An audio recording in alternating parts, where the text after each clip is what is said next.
সিলেটের শত শত উদ্যোক্তাকে আশার আলো দেখিয়ে শুরু হয়েছিল কোম্পানিগঞ্জে হাইটেক পার্কের কাজ। তবে 10 বছর পেরিয়ে গেলেও পুরোপুরি চালু হয়নি ভবন। দুর্নীতি আর অনিয়মে ৩৩৬ কোটি টাকার এই প্রকল্প যেন এক ভুতুরে নগরী। কর্মচাঞ্চল্যের পরিবর্তে কেবলই নিস্তব্ধতা। হাইটেক পার্কটিকে এখন বিদেশগামী কর্মীদের প্রশিক্ষণ কেন্দ্র হিসেবে ব্যবহারের পরিকল্পনা রয়েছে নতুন সরকারের।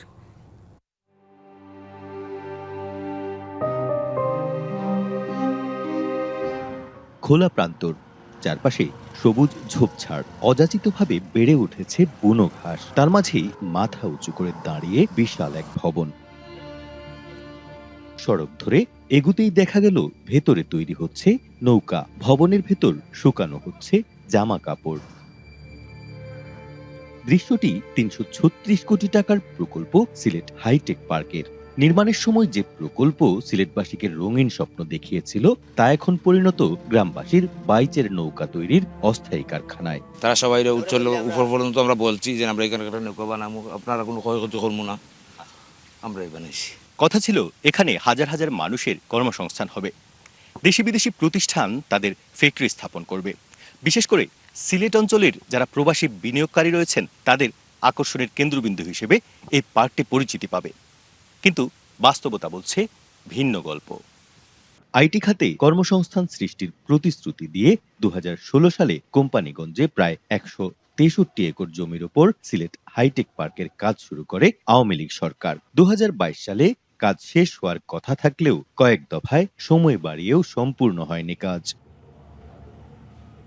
দাপ্তরিক হিসেবে 9টি প্রতিষ্ঠান প্লট ও 5টি প্রতিষ্ঠান স্পেস বরাদ্দ নিলেও উৎপাদনে গেছে মাত্র একটি। তবে তাও বাধাগ্রস্ত বিদ্যুৎ ও গ্যাসের সংকটে।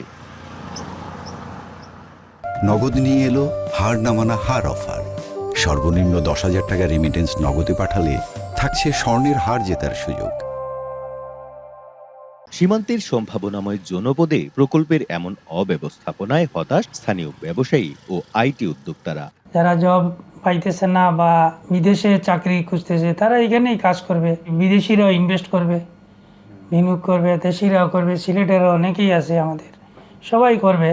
কিন্তু নিশ্চয়তা থাকা দরকার এখান থেকে, যাতে ইনভেস্ট করলে এটা বেনিফিট আসে, রিটার্ন আসে। যে প্ল্যানিংয়ে এটা করা হয়েছে, সেই প্ল্যানিংটা আসলে বাস্তবায়ন হয় নাই। এখানে সরকারের যে আর্থিক ক্ষতি, সেই টাকাটা তো মূলত জনগণের কাছ থেকেই চলে গেল। এমন বাস্তবতায় হতাশ বাণিজ্য মন্ত্রী খন্দকার আব্দুল মুক্তাদির প্রশ্ন তুললেন বিগত সরকারের সদিচ্ছা নিয়ে। সমালোচনা আমি পছন্দ করি না, কিন্তু এই জাতীয় অসংখ্য পরিকল্পনা বিগত সরকারের সময় নেওয়া হয়েছে, যেগুলি ভালো উদ্দেশ্যে, ভালো চিন্তা প্রসূত ছিল না।